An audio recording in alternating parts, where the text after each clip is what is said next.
Menurut AHY, pembangunan infrastruktur harus mendukung pertumbuhan ekonomi yang berkelanjutan.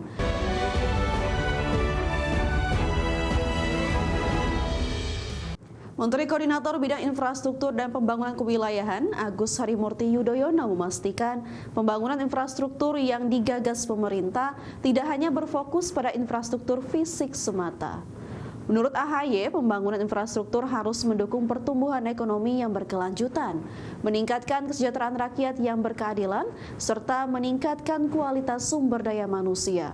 AHY mengakui ketidakpastian geopolitik yang terjadi saat ini menghadirkan dampak serius terhadap ekonomi dan sosial. Tidak hanya di Indonesia, namun juga di banyak negara. Meski demikian, AHY meyakini ketidakpastian tidak selalu berdampak pada kehancuran, namun juga menghadirkan lompatan untuk membangun optimisme. AHY optimistis pembangunan infrastruktur yang digagas pemerintah akan berdampak pada pertumbuhan ekonomi yang pada akhirnya melepaskan Indonesia dari negara berpendapatan menengah atau middle income trap. Sekaligus infrastruktur bisa menjadi tulang punggung pertumbuhan ekonomi dan konektivitas antar wilayah juga bisa menjadi solusi ketimpangan antar wilayah di Indonesia. Sekaligus kita berharap infrastruktur juga bisa mendukung pembangunan human capital, sumber daya manusia bangsa yang tentunya kita harapkan melalui sektor pendidikan, kesehatan, dan peningkatan kesejahteraan bisa hidup semakin baik, layak, dan kita semua tentunya berharap Indonesia bisa survive dari segala bentuk disrupsi, tapi sekaligus juga menjadi pemenang. Presiden Prabowo Subianto resmi menetapkan 4 peraturan pemerintah terkait penambahan penyertaan modal negara atau PMN. Ya, total PMN yang akan dikucurkan mencapai 11,46 triliun rupiah. Presiden Prabowo Subianto menetapkan 4 peraturan pemerintah terkait penambahan penyertaan modal negara atau PMN.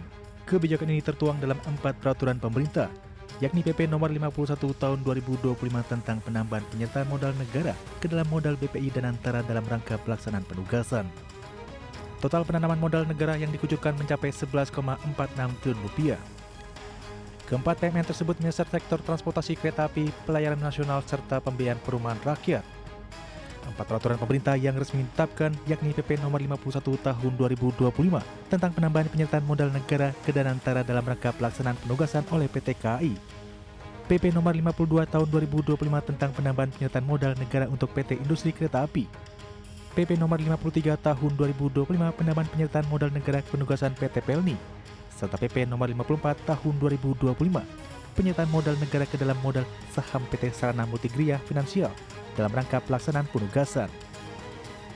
Dalam belit peraturan pemerintah tersebut disebutkan sektor perkeretaapian. Pemerintah menambah PMN sebesar 1,8 triliun rupiah kepada PT KAI untuk pengadaan dan retrofit kereta rel listrik guna meningkatkan layanan angkutan penumpang perkotaan.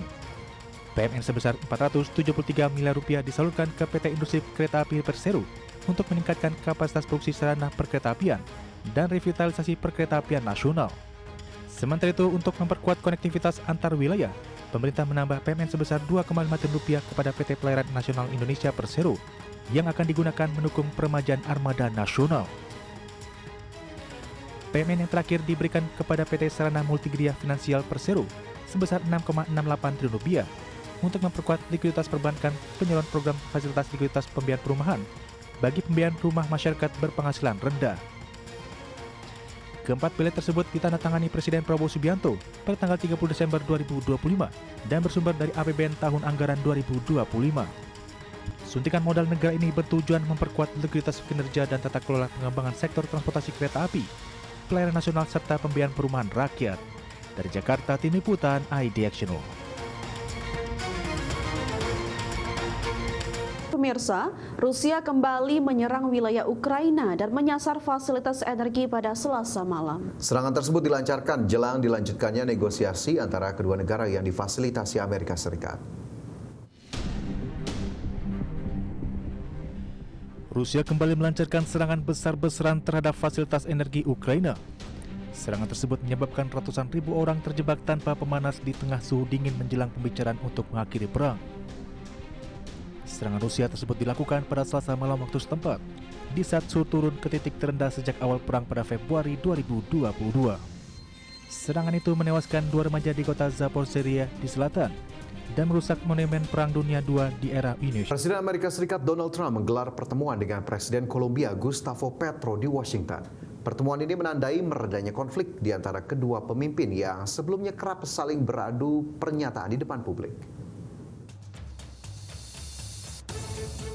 Presiden Amerika Serikat Donald Trump bertemu Presiden Kolombia Gustavo Petro di Gedung Putih, Washington. Pertemuan itu terjadi setelah berbulan-bulan keduanya terlibat adu pernyataan di ruang publik. Sebelumnya, kedua pemimpin kerap membahas arus narkotika yang masuk ke Amerika Serikat, di mana Trump menuding Kolombia sebagai pihak utama yang membawa kokain ke negaranya. Salah satu titik perseteruan juga muncul ketika Petro menolak menerima deportan dalam sebuah penerbangan yang dikirim oleh pemerintahan Trump. Dalam pernyataan-pernyataan sebelumnya, Trump bahkan pernah menyebut Petro sebagai orang yang sakit terkait dugaan arus masuk narkoba serta mengancam aksi militer terhadap Kolombia. Pernyataan itu merujuk pada penangkapan Presiden Venezuela Nicolas Maduro pada Januari lalu sebagai bentuk peringatan. Petro pun tidak tinggal diam, ia secara terbuka mengecam serangan Amerika Serikat terhadap kapal-kapal yang diduga terkait narkoba, bahkan menuduh Trump bertanggung jawab atas tewasnya seorang nelayan Kolombia dalam salah satu serangan tersebut. Namun pada bulan lalu hubungan keduanya tampak melunak setelah percakapan telepon antara Trump dan Petro. Trump bahkan menunjukkan optimisme menjelang pertemuan kedua pemimpin.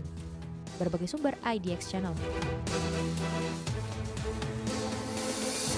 Pemirsa, Bank Sentral Australia atau RBA resmi menaikkan suku bunga acuan sebesar 25 basis poin menjadi 3,85%.